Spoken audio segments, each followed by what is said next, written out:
Back, ladies and gentlemen, it's Astralis versus G2. Now we're on Dust2, the first map barely going to Astralis in overtime, and we're obviously at the CORSAIR DreamHack Masters here in Malmö. It's gonna be a wild ride, this one. I think that was way closer than anyone was expecting. Dust2 though, I mean that's a really open map, but given how Hunter and Nexo are playing, it could get really fun. Yeah, Astralis is very good on this map though too, which is gonna be a bit rough for G2. But certainly if the individuals are playing in that fashion on this map, that's gonna be great stuff for G2. Obviously, that near win on Nuke, powered so much by Nexo and Hunter. Not to say the other guys played bad, but that's what they had, like 50 kills between them or something close to that. Yeah, it was outrageous, wasn't it? Good to see early start to the project working out so well. The chicken on that side, Pascal. I'm enjoying the fact that it's got a name and a whole personality and a whole Twitter feed. Yeah, it's interesting, isn't it? Here we go, Dust2, map number 2. With Astralis leading 1-0, they're going to start on the defensive side, and Glaive gets an early spot. He's got all the utility for Astralis, but no kit. He's got all nades. Device going to be close towards long. He's going to push right into Kenny. He reacts in time, reacts perfectly. That's half of the attack taken away. Already coming up catwalk. And Device, if he lives longer, the tough part, he's going to go down eventually. And Zip now has a choice to make. He has to go shore up long. He has to pay attention. And Nexo is just doing work. And this hit is so powerful. Yeah, it really is. Nexo picked up a USP, turned around and took down Dupree in middle. And that's too much to handle, actually. Zip will get one more kill and the bomb is dropped down. That is one of the nightmare scenarios. Now, Megas, he almost could have been running into death right there. Goes for a bit of a fight. The bomb is right there in front, and I don't think he knew. Hunter will take him down, and G2 will win the pistol. Excitement all around here. That is very weird when the bomb drops down like that. It is. Like, look at this. He just gets that USB. He's back in the middle. He says, is that a one-tap? Yep, yeah. Really, well, listen, Zip had about 3 of them in that round, and it's gonna kind of get forgotten about because obviously they didn't win it. But some of the shots he hit was incredible to even give Megas a chance. Obviously, Megas never realizing the bomb fell towards CT spawn. That would have been such a critical piece of information that would have entirely changed how he played it. 3 MAC-10s, a Scout, and an AK-47. Again, no kind of a buy at all for Astralis. Saving it all for the next round. They want to get that. Yeah, they want to get that power out, right? Yeah, it is very responsible economic choices. You ever heard of this thing called Pascal's wager? I would love to know about it. I haven't. This guy Pascal, like a French philosopher, mathematician type. Okay. And his idea was, you might as well. I guess hard to follow fully, but you might as well believe in God, because if you're wrong, you'll never really know about it. And if you're right, then you get the benefit of, then God's going to be like, yeah, I'm glad you faked it on my behalf. Yeah, because you're always happy when they fake it. Yeah, it makes sense, doesn't it? If you don't think about it too long. Yeah. Well, the only, isn't the guy who, from Game of Thrones, wasn't that like, isn't his last name Pascal?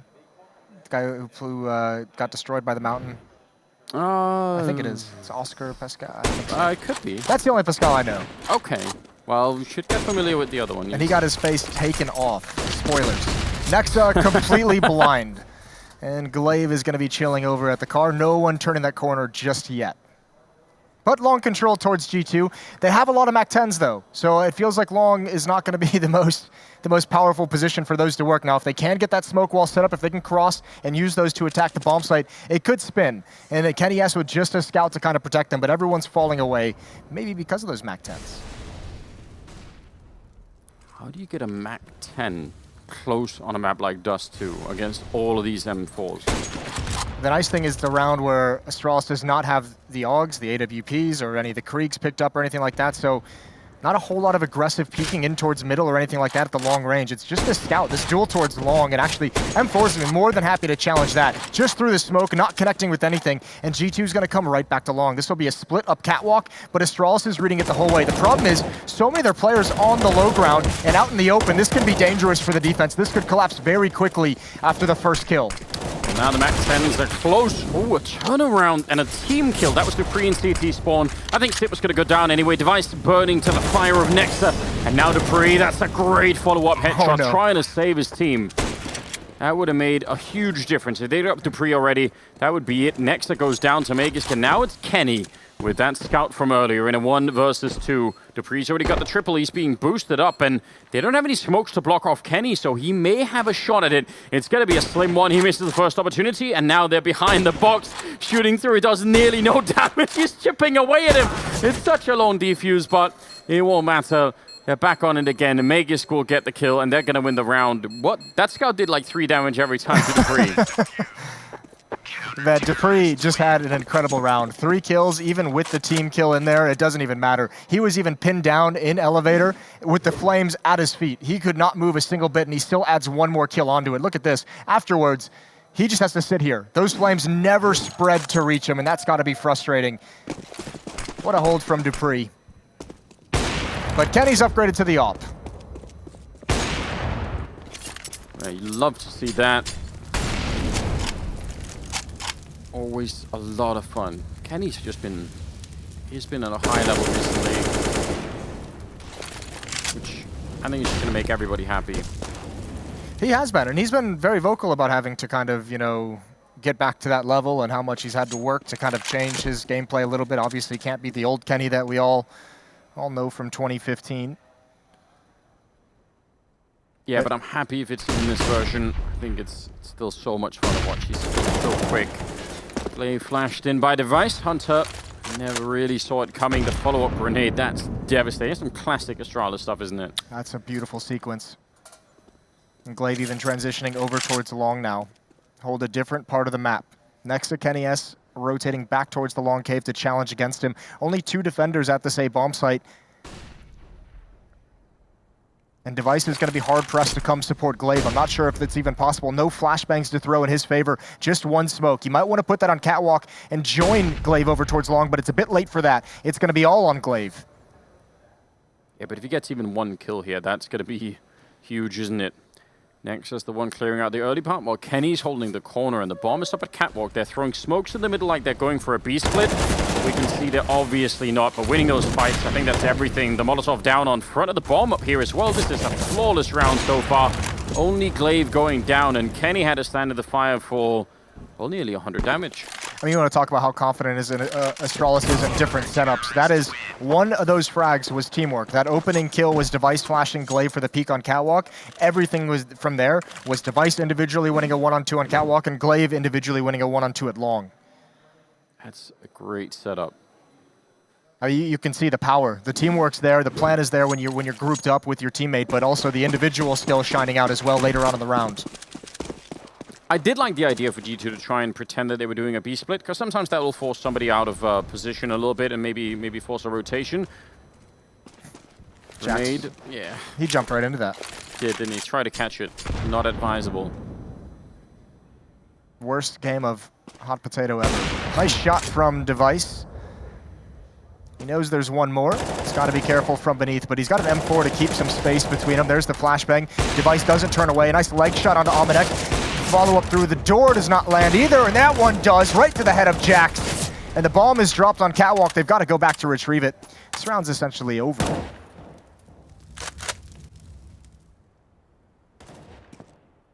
Yeah, there's not really much that they can do. Maybe trying to land a kill here. Great headshot. That's nicely done from Amanek. But you have to assume that's probably going to be all that they have to give in this round. Have you ever played Hot Potato, Jason? I feel like that's a pre-internet kind of game. Yeah, I have when I was well younger. Not with a grenade. But with an actual potato. I think we had, you know, the toys in America that was like an actual electronic potato where you hit the button and it starts like the countdown or something, or the music. And then what? You pass it until... So nobody gets burned or sapped or anything? No, you don't really get punished in any way. That's just making the game worse. Again, a kid's game. Yeah, but still, like if it seems like you've taken the only key part of it out, like some form of punishment for losing. Yeah. Well, I think you get eliminated as you go, is how the game works. So you have to sit out and watch everyone else have fun, or relative fun, considering it is hot potato. Yeah, you can go and have fun, and the rest of the people are stuck playing hot potato. Playing hot potato. It's a genius game, really. Well, I'm glad we got that cleared up. 3-2, And moving into round number 6 here. Still Dior by Kenny. Look how fast they are up catwalk. Almanac and Jack's already there at the stairs. That's a nice piece of map control to have. Smoke covering a bit there. Device, he's so ready for that. Kenny, I think he probably thought he was shoulder peeking towards the middle or something. Like he thought that was a different angle because he was quite exposed in that one. More grenades raining in. Man, I don't know. This catwalk area is not working out so well. That's you have to imagine these 2 rounds gonna train them in the future. You just have to like stay pretty far back. Like you cannot just sit in this part of catwalk and do nothing with it. That is just a magnet for grenades. And these past couple rounds, they've taken massive amounts of damage. Kenny S being gone 4 on 5. No damage dealt yet to any of the Astralis players. 2 smokes, 2 flashbangs, and a Molotov to attack this A bomb site. 3 defenders are gonna be here as well. 45 seconds, and they have 1 Molotov to try and do this. I mean, I don't even know how you get close enough here. The crossfire itself between Glaive and Sip, and actually Sip will open up just through the smoke, the follow-up grenade, and yeah, they needed something more. Amanek just, you know, staying ducked down and praying that no bullets connect. They did, and that means Nexa's going to be alone. Sip with a pretty good defense there, a triple overall, and a 4-2 lead for Astralis. Double up in play now for them as well. This is, yeah, that little smile there on Dupree says it all. Yeah, it's looking good for Astralis, especially considering Device has been really aggressive and peaky and middle with that AWP to find the picks, to find some information. Took out Kenny in the previous round, did a lot of damage in the round before that in middle with the AWP. Light armor and upgraded pistols and some utility for G2. They've got 3 smokes, 3 flashbangs. This time, 4 players. This has got to be a mid to B split. You have to imagine they're lining up for it. Hunter with 1 flashbang to pop them out the doors. Here it comes right now. There's the flash, and Kenny's going to lead the way. They need to put this smoke down. Zip, maybe going to go for the timing. There's the double nade coming in towards the choke point. Good damage dealt, and this B split is having absolutely no impact.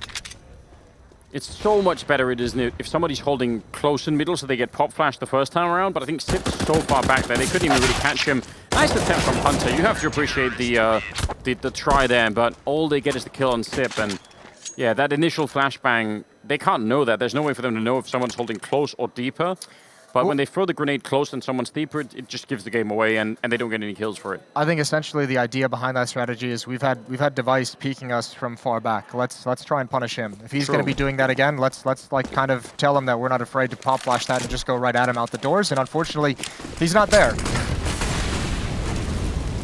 Well, round number 8. G2 off to a slightly cold start. They were in regulation on Nuke as well, and they made it back. So I don't want to count them out at all, but they haven't really found the key at the moment. I feel like Long and Catwalk are slightly betraying them. And look at this heavy lean towards the A side of the map early on in the round for Astralis. They've also been stacking 3 at B Astralis, so they're really switching the defense a lot. But this time, maybe if they go for a B split early on, this actually could be great. What a grenade. Yeah, that's madness. And look at how much it scares G2 off of that idea. They throw the smoke for CT spawn. There's a boost up in spawn from the defense, but I just want to see the grenade damage early on here that G2 have received. Seems like they're walking into all of it. Yeah, we can find that. I'll find that for you after this round, Anders. They've been listening to Bruno Mars before the game went live. Just catching grenades. it's what? Is that a Bruno Mars thing? Yeah, listen, it's... It's not your best work? No, it's not even worth really fun. Not fun. Device gonna get jacked. That smoke only sort of covering half of him, which is not really enough.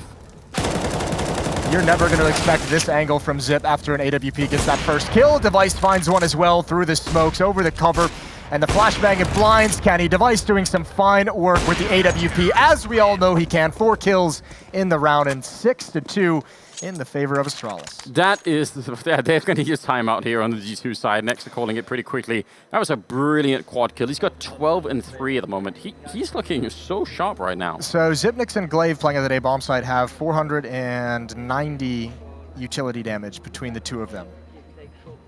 If that helps you. I'm trying to do the math in my head. That's a lot per round. That's pretty decent. I'm not going to go that far with the maths. Device has 57. What's happening here? Megas. I don't know. I was looking at the graph. What was happening there? I think he was choreographing all of it. with his hands. Like, he needs to, can we get like a little chessboard for them with little Counter-Strike models they can move around? Like little Counter-Strike voodoo dolls? Something like that. Okay. He was looking really into it. Well, 6-2 is the scoreline. We had the timeout. We've got some Mac 10s. Could be, as I said, it could be quick towards B, but they've diverted the attack. I don't know what the plan is right now for G2. I feel like they're running into a lot of trouble almost everywhere. Yeah, Astralis is doing a really good job of chipping down some HP, whether it be utility, as we just talked about, whether it be those peaks from Device in middle. Oh, there's more utility damage. Jax is burning. They run right through it. They're trying to catch Magus, but he's already back into the bomb site. Zip with one kill. Magus might want to hide, but he goes back for the fight. Glaive with a quick flank maybe bails him out and takes some attention away. He will eventually go down, but the B bomb site, no one can touch it. Device is here still. Nexa in a 1 versus 2. He's got 34 HP. He could maybe sneak away to a bomb site here, but he's not sure. And now they're both right behind him. I was going to say if he kept going, maybe he would sort of, beat the timing. Turns around for a kill, but unaware that Device is already pushed out of B. And there's no way that he could have known. Great play from Nexa in that round. Triple kill. Not really his fault at the end. 7-2. No, that is a good call in the 2 versus 1. Both players flanking, one from Catwalk, one from B tunnels. And even if they don't find the kill there or trade it off, I mean, at least they're together. At least they can go retake a bomb site in a 2-on-1 scenario from the same point. And plenty of money. 3 players from Astralis sitting at about 14K before the buy. Good tag from Kenny S. Dupree jumps across and takes a lot of damage. Now towards the long, the Mac 10 leading the way. It's not going to work out, but again, Glaive brought low. It just doesn't matter. There's no more strength behind that. And G2 realizes once again the initial fight is lost, and they can't power through it.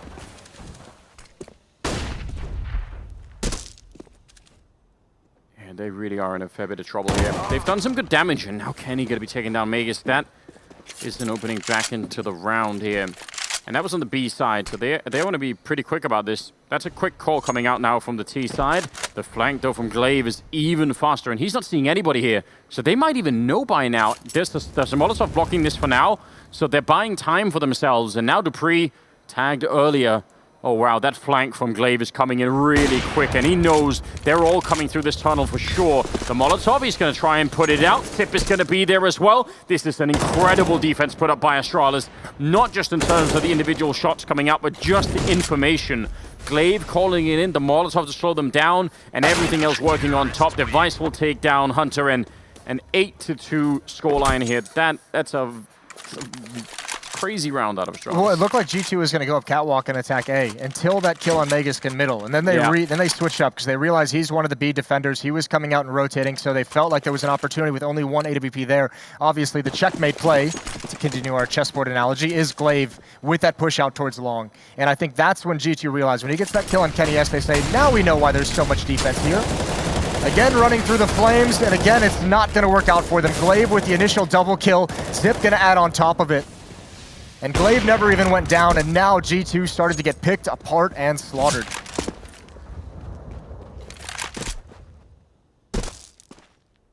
Ooh, Kenny, did he see the gun barrel? No, he did not, and he's going to go down now. It's close, though.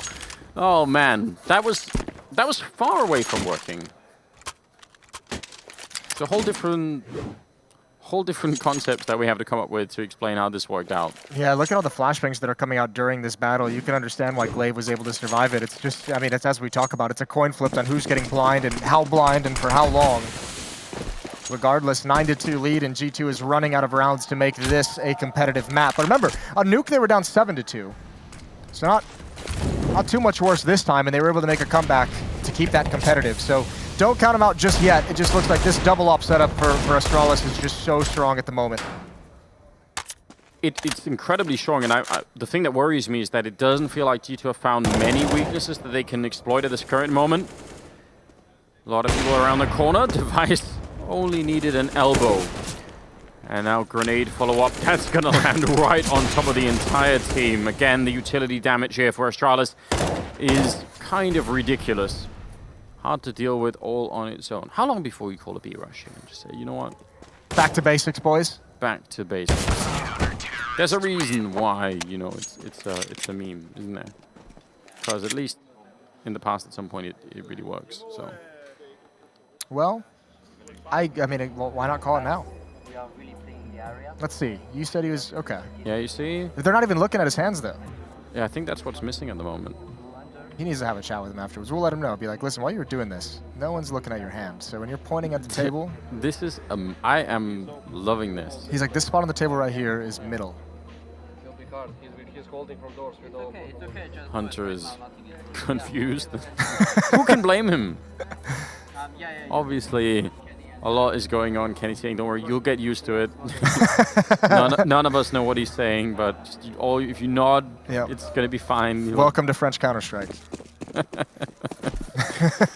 Oh, man.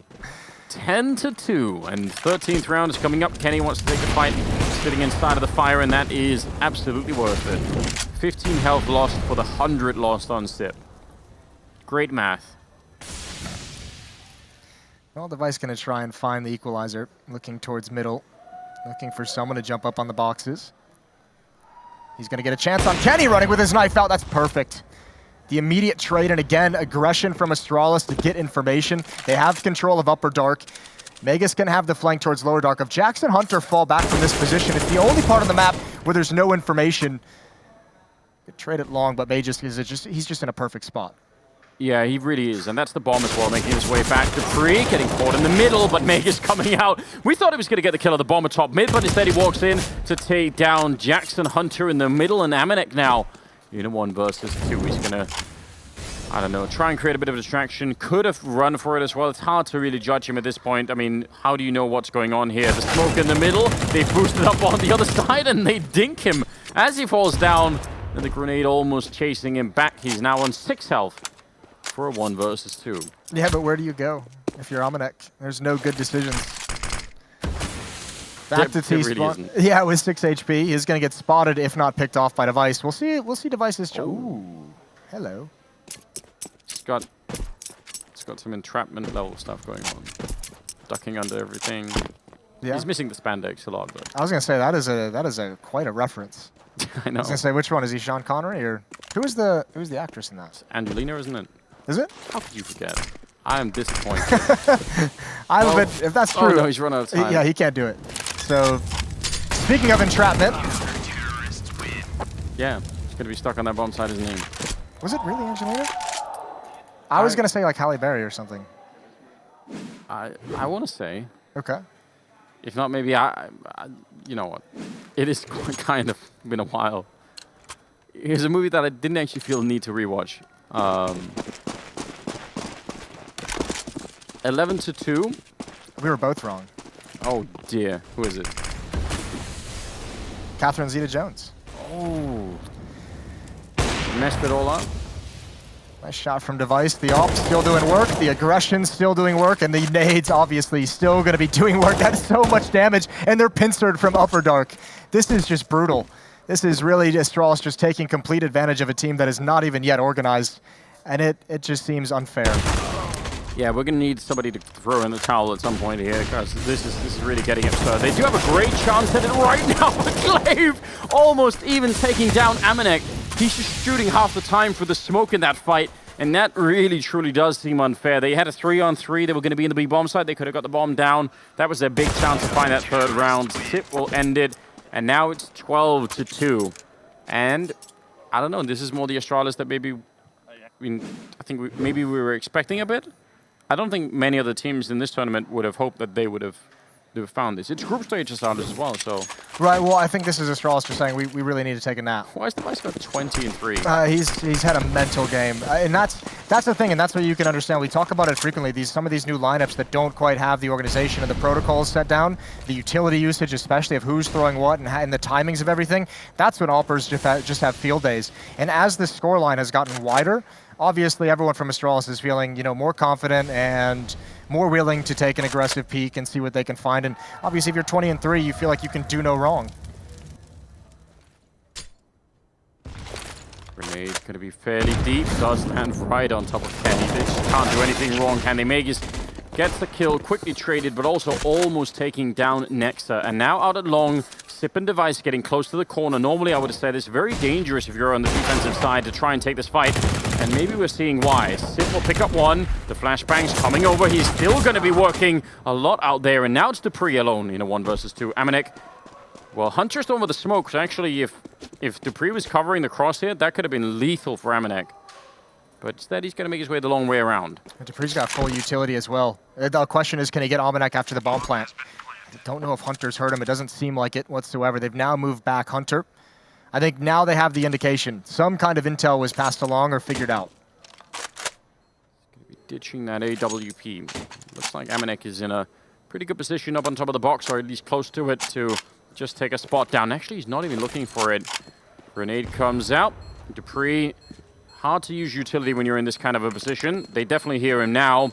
He's running out of time very, very fast. Oh, the Molotov. That was actually a flashbang, sorry, to blind his teammate. That would have been awful. I was almost shocked by that. Frankie, what do you think about this first half? Well, I think that Astralis are aware that if they win this map, they get to go and have a well-deserved sleep. The focus on dupree in that last round was something to believe. It was almost like his eyes weren't open. He was so focused on that game. And now just a few rounds away from making this a 2-0. Astralis are going to give it everything they've got after the break.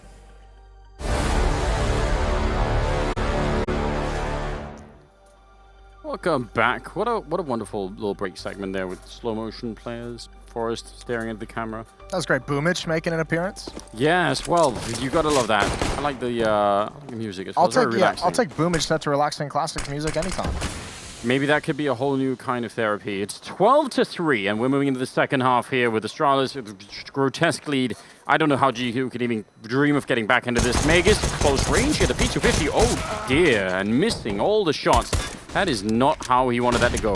No, that looked like it should have gone much better in his favor, especially with the P250. Nothing landed. Kenny's caught in another awkward fight, but he's winning it. Once again, dupree finding an entry. And Kenny, I can't believe he's still challenging. A bomb site is lost for the moment, but reinforcements on the way. Almanac gets caught staring in the wrong direction. Too early of a retake from Almanac and Kenny S, and that leaves Nexa and Hunter all alone. Yeah, they needed some backup there. Flashbang or maybe some aggression at long corner. And now they're in a bit of trouble here. Hunter comes back and Nexa with a kill as well, and it's a 2-on-2. Pip sneaking in and doing all the damage, and surely going to be able to do it. The extra bullets did it, a double kill for him, and that will be 13-3 in favor of Astralis, as if things weren't already bad enough. Yeah, that should seal it. And if you're G2, again, we talk about this frequently, down this much in the second round of the second half, there's no real wrong answers, but I say just buy. Just go for it. Yeah, go all in. I mean, in one scenario, you're trying to come back from a 14-3, and the other one, you're trying to, surprise upset and maybe make it, a 13-something comeback. It's like, I think that's either way, it's going to be difficult, right? That's the one thing you know for sure. Not just difficult. Near impossible seems like a decent way to describe it. Magus going to turn the corner. He's got the kill. They still don't realize there's someone in pit. But how much can Kenny actually do? He might be able to recover a scout, and that's heartbreaking. They're all running away from him. He's going to find Device, but now they know where he is. Even the follow-up dink doesn't net him anything. That's a bummer. Maybe if like a Krieg jumps in there and everyone else is running forward, you might, be able to have like a Rambo moment. What if you had an Ikev? I could have. I actually doubt that would even be very good, would it? Probably not, because the first 10 bullets they give away your position aren't even accurate.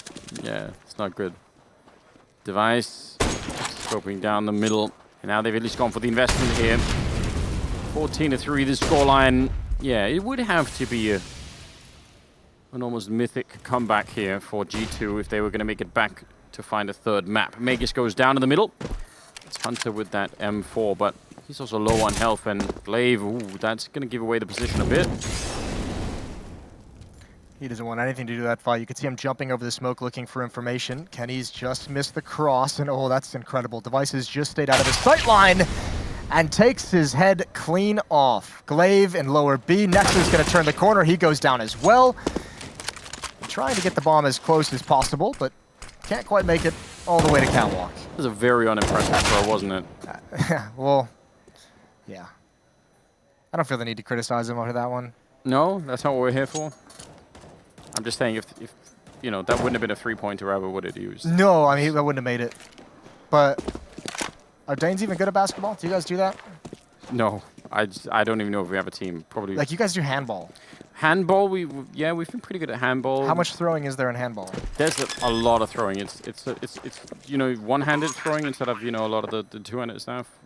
We have both our men's and women's teams are quite good at handball.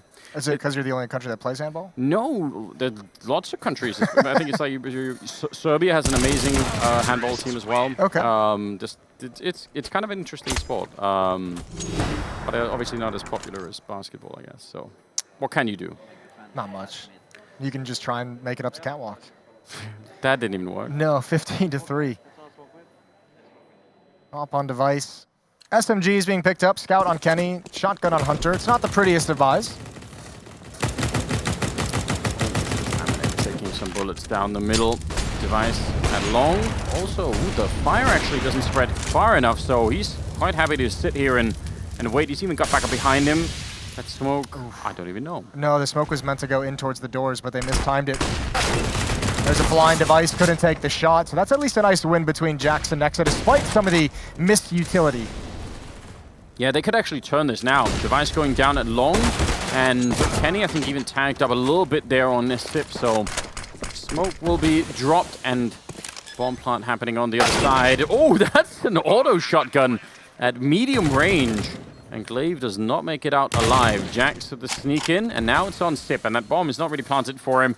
And it's a 1 versus 3. Nice read, taking down Jax. They still have a Molotov, and oh, he's going to get flanked anyway. But yeah, that was going to be tricky. Astralis giving away around here. I think that will cost them the map. No, okay. I think they're okay. Plant's going to help.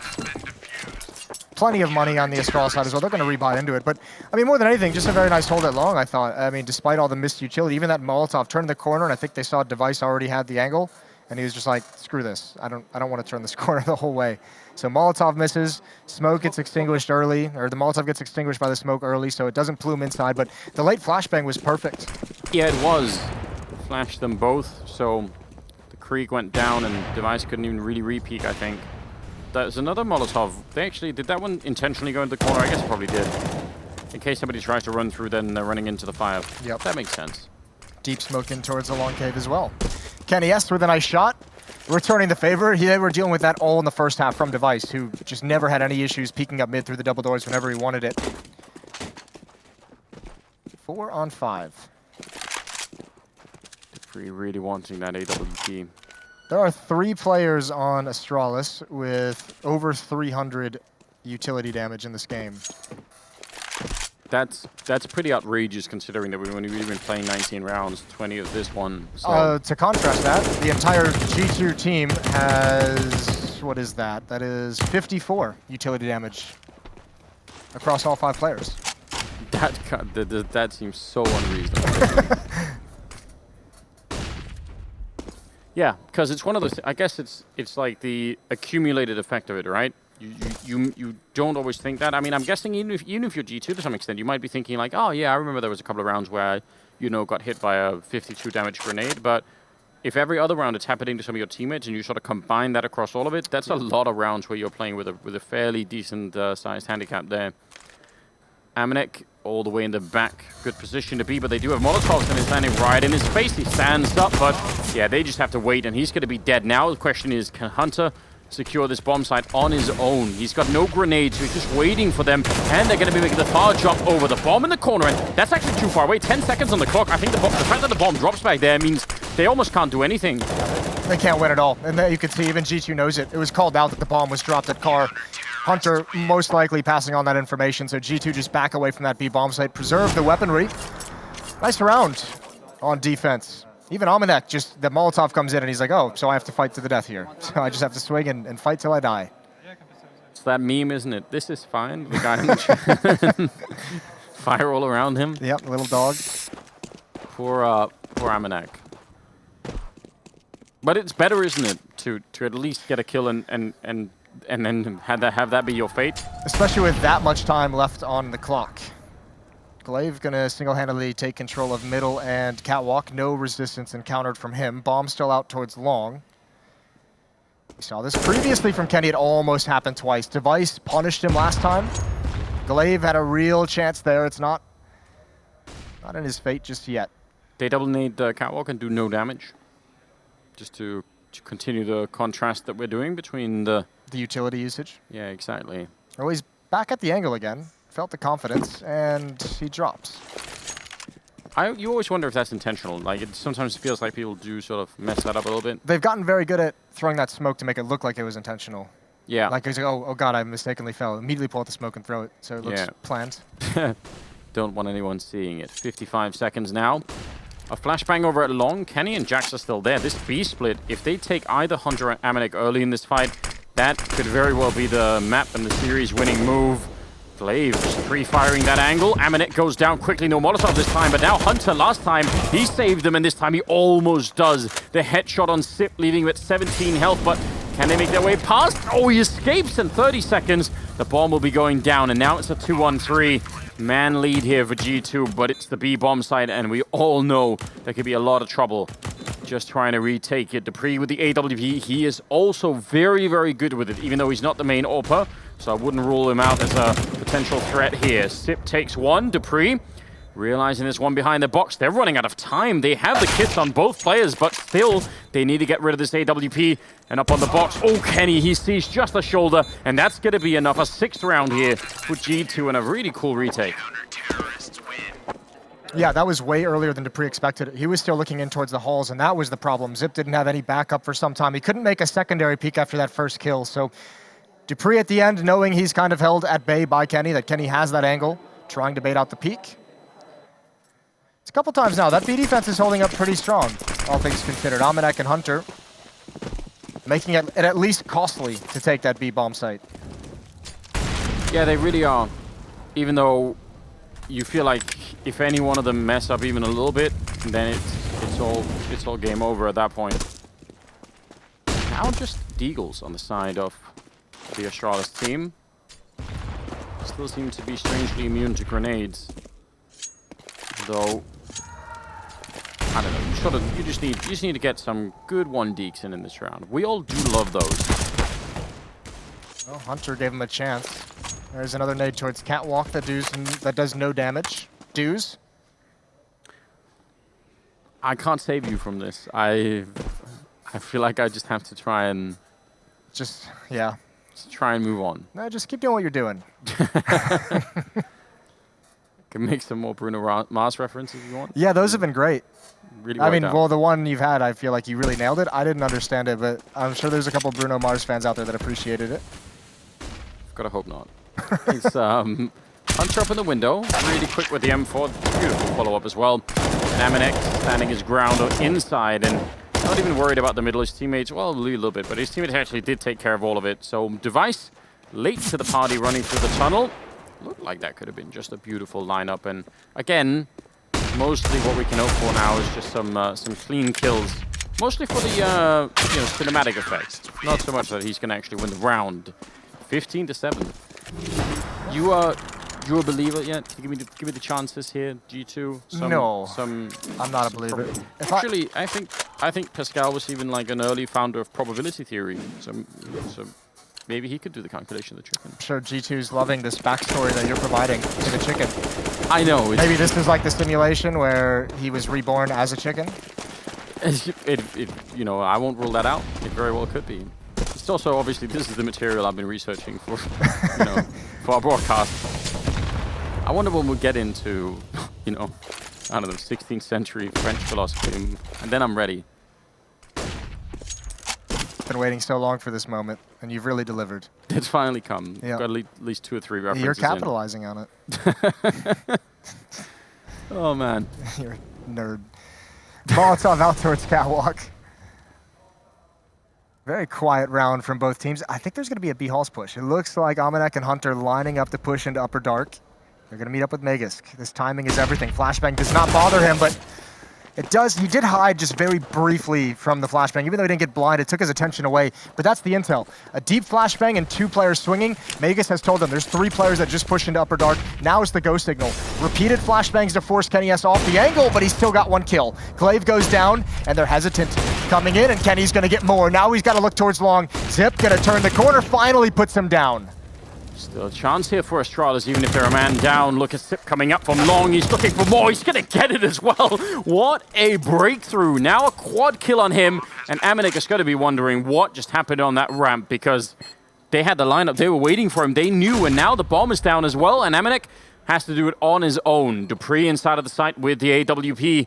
A missed step here by Amanek, and he's going to be dead. Jumps down on the low ground instead, covering a little bit with shooting that gun, just trying to mask the fact that he was even jumping down to begin with. And looks like dupreeh doesn't know, but Sip definitely does. He does go down, and now getting close. dupreeh low on health as well, but it doesn't matter. 16-7, and that's going to be the best of 3-1 here by Astralis. First on Nuke in overtime, and then on Dust2, and that was on, I don't know, a really, really hot fashion there on Dust2. Yeah, the first half was just brutal. 12-3 for Astralis, including 12 rounds straight. It was never broken up. That was quite the streak. So yeah, that pretty much, the utility damage was the big thing for me, obviously. The utility and the opping. G2, as you could expect, new team, new lineup put together, didn't really have, you know, the full protocols to counter the double op setup, which is unfortunate. But it looked fun for Astralis. They were having a good time. I think they were definitely having a good time. Obviously, flown in from New York, going to be a little bit tired maybe. They get a chance to go back to sleep at the hotel now. Yeah, and take a it'll nap. be fun to see how they do. Speaking of people who are much like you jet lagged, we've got the analyst desk with us. So mean. And he never misses a beat. He's always like that. He always hits it right on the head of the nail. But so do Astralis, and that's why they came in first on the second map. That's what we were expecting, Sure. more of what we were expecting. But regardless of that scoreline right there, this showing early, the opening best of 1 and then this best of 3 right here, Nuke especially, this is a fantastic way for G2 to kick off being a team, right? You've come in, you can look at all of these things as positives. You know, we got an opening win. We got close against Astralis on a map. We just started playing together as a team. You can see the potential from these individuals. I think the freedom for players like Kenny has been missing for some time. If he can run around like he seems like he's doing today, it's going to be really good scenes. Yes, really good scenes. We're going to continue to paint them down here at the CORSAIR DreamHack Masters, because right now we have dupreeh standing by with Frankie. Thank you very much, Dun. And now, dupreeh, I want to start with the end. Talk me through the call and the thinking behind that final round, with Majest getting the info in the tunnels and you finishing things off. I mean, yeah, Magist got killed and he knew that 2 guys were pushing him and the 3rd guy had just flashed for him, so we knew there was 3 guys going to be. So at that point we just wanted to squeeze A because Slippers were going to push long and we were going to push catwalk, and yeah, everything just turned out. I mean, I think we should have lost the round anyway, but Slippers made some magic on long. I don't know. And then I just won in 2-1 versus 1 and I just quick scope him. I don't know. That's just how it happens, I guess. How much of a wake-up call was Nuke for you? I mean, our Nuke hasn't really been what it's been in 2018. It's been a little bit shaky, but we're still trying to work out what to do and what we're doing different and what other people are doing different towards us. But overall, I think we just want to, like, we've just lost some confidence on it. I think confidence is maybe the main issue, but at the same time, they played great, and I think we played a little bit too eager. Like, we want to do too many like things as CT, and at that point, when they are such a new team, they probably don't have that much drill tactics. So I think we maybe played ourselves a little bit too much, but overall, they played well. So. Were you also just trying to get out of here quickly? No, I mean, I can never say that. Obviously, I just want to win as fast as possible and the easiest way. But they made up a good fight, and yeah, I'm just happy that I'm done now, so I can go to bed. How can you prep for a team like G2? You obviously knew it was probably going to be Hunter and Nexa joining, given all the rumours that have been abounding. And obviously these teams talk to each other as well for people watching at home. So how hard was it to actually prepare for this match? I mean, we are usually a team that prepare pretty well, but at this given situation, we didn't really actually prepare that much other than talking about the video and how they used to play back in G2, but we also took into consideration how Nexa and Hunter were playing back in what's called Crazy, I guess it says. Like, looking what kind of matches were they good on in that team. So at that point, we just didn't really prepare as we usually do, but we just played our game. I don't know. So I'm so tired. It's okay. What are you going to do in your day off, though, before I let you go? Obviously relax, sleep in, obviously, and then, I don't know. Well, thank you so much for talking to me. Go relax. My goodness, this man also has a sore throat as well. He's battling ailments here, so let's head back to the desk to wrap this best of 3 up. Yes, we will do just that. Thank you, dupreeh. Thank you, Frankie. And, well, what has been a decent run for G2 thus far, this doesn't set them out, but it's certainly a talking point to talk about how they've come out swinging. I think they can be proud of what they've shown so far, as you alert to as well. The fact that they get off to a win in a best-of-1, they push Astralis all the way to OT on the first map in a best-of-3 series. That's impressive considering the circumstances, right? Rumors are they met for the first time yesterday on Vapianos. Isn't that what you said? The fact Well, that I don't know if it was at Vapianos. Well, They had a to meal be honest. together. You know, what are we, TMZ now? Anyway, 0 days of Basically. practice, 0 days of basically talking together. Yeah. They probably agreed to spot, you know, on the fly coming into this game. So Who's comfortable where? very, very impressive. You know, I think there's a good building stone. I think we need to focus on Nex as well. He's going to be the guy to lead this team for the future, and I think that's going to be interesting. And I think going forward, they'll become more free, like I was just alluding to, right? I think they're obviously going to be able to bring a bit of structure in, but when you have guys like Kenny, guys like Amanek, we can see Jax loves to push, you mix that with the crazy players who, that's what their bread and butter was, being aggressive, using their M2 advantage. It starts to become exciting if we can get a mixing pot of both of those things going. Let's mix it up. Let's talk to Nexa right now. Let's do just that. lovely. We have him on the line. Nexa, how are you feeling over there, man? I'm feeling really good despite the loss. You know, I think we showed some okay CS, even without like practicing and anything. I think we kind of showed what like the idea behind our CS is and like the potential we have as a team. So, can you confirm or deny that you guys met at Vapianos yesterday and discussed spots for the current matchups? I confirm it. Okay, well, Okay. we made a bit of that up, Yeah, but really curiously here, in terms of the turnaround time from you guys coming into the event and now talking to the other players, obviously Jax, Amanek, Kenny, Malik, the coach, how much time did you actually have, and what was the main focus before coming in today?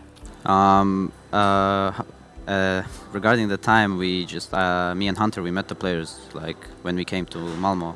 They came straight from New York, was it? And that's when we met them, and we had like one day to just go through like call-outs for some spots and just like some positions we were gonna play on some of our maps that we were gonna pick that we knew they were gonna be played, but that's pretty much it. We like didn't do anything else.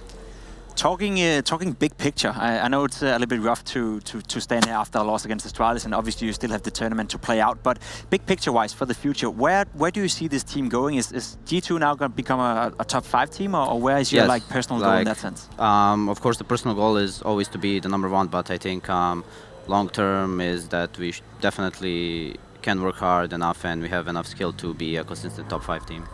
Yeah, I guess my questions are going to be more centered around the team's creation itself, because it sounds like you guys didn't come together as players. It was more of an org sort of thing. How did this all kind of manifest?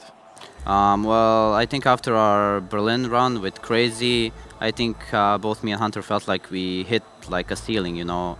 I think everyone had like a tournament of their lives basically and overperformed, you know. We wanted it so much and everyone was playing on an insanely high level, but as soon as we finished the major, it just all went back to how it was before, you know. We were losing games to some teams we shouldn't, and we weren't practicing enough. People weren't like, they didn't want to practice, and there were like a lot of like internal issues that I don't really want to talk about it, but that's what like kind of shifted me and Hunter towards making this transfer. So, Jacob, you had something you want to say? Yeah, just quickly. I mean, it's still, you know, of course, a relatively new team, but in terms of the in-game leading role, is that going to be all you, or are you going to get help from Amanek, who called before? Well, mostly it's on me, but I get help from Hunter as well and from Amanek. You know, they have some good input in the rounds when they see an opening or something, but usually it's mostly me, like 95% of the time, I would say. Let me just throw and this of course, out there. before sorry for interrupting. No, and of course, like Malik is a guy who is actually helping me a lot, and I like the way like he sees how CS should be played, and I think me and him are gonna get along pretty good. Which is awesome news to hear, because it's not really news that you hear about rosters ever. So one thing I want to throw out there to you is to kind of address the crazy fan base back home, or address the fans back home in your language. Wait, can you repeat that? You want me to say something in Serbian to my friend? That's actually exactly what I want, yes. Izvinite što sam vam uništio snove o srpskom timu, ali mislim da je ovo bio pravi potez za mene I Hunter. Cool. Wonderful. Well, easy as that. We'll let you get back to it, man, and good luck going forward. Thank you. That's such a self-aware interview, Trace. That was amazing. Yeah, that's great. That was amazing. Yeah. The answers he gave there for an individual who's quite young and taking on a lot of responsibility, for him to realize that after the major and be that self-aware, props to this kid, man. That's insane to have that head on your shoulders. Well, it's the transparency that you don't often see, right? And the transparency will set you free. Isn't that what they say, Jacob? Yeah, I guess they could. I mean, it's just so cool to see that. You can see it in-game as well, right? The way he's playing, it's also, it feels to me that he's playing mature Counter-Strike, and it sets off, you know, in his in real life approach as well. So it's cool to see him finding some success, especially considering, as we talked about, in Renegades when he was over there for the first time, he never really found learning the experience. Learning experience. But now he's here to stay, and I think there's a bright future for him in G2. I just wanted to point out Jack's towards the bottom of the scoreboard there. We did say coming into this series that for him, his English, you know, is subpar at the moment. It's going to be something he's going to be working on going forward. So hopefully he can get that one going. But Trace, I mentioned before, right? You know, we had the whole previous match, and I was like, yeah, you know, the jet lag coming from New York and stuff. I just want to make this very clear for everybody, because a lot of things happened for these two tournaments to be back-to-back like this. The viewers at home don't realize this, and I don't expect them to. So listen right now. Because of the way that the majors were done this year, I'm not going to look down the camera. I never look down the camera. I look at you, I look at him. Because of the way the majors were done, the major was overlapped on the original dates of when this Masters was meant to be, right? I was privy to this information, not the rest of the world is. Now, they moved it to the next acceptable date, which is right now. You have to also consider this. The players choose. They're professionals. They come out here. This is a choice. We Just choose. like we do. We choose to come here, right? So we cannot ignore the fact that jet lag is an issue. But we also have to take ownership of our own decisions, right? And here's what's very important. This choice, we do it for a reason, because we love this bloody game, right? That's why we all go around the world and we do this. That's why you're at home watching. That's why the production's here. That's why everyone's doing this. So regardless of these conditions, we're all here for the same reason for this game and to give it our all. And whatever results happen, whatever comes out at the end of the day, we're all having a good time. And that's why I'm staring down the barrel at you, Twitch chat, you and you alone. I want you to take a good hard look at yourself. And then come back after this break, because when we do come back after the break, it's going to be time for our last best of 3 of the day. And ladies and gentlemen, boys and girls around the world, rejoice in the fact that it's ENCE versus Vitality in a best of 3 to end the day out here. Day 1 of the CORSAIR DreamHack Masters Malmö 2019.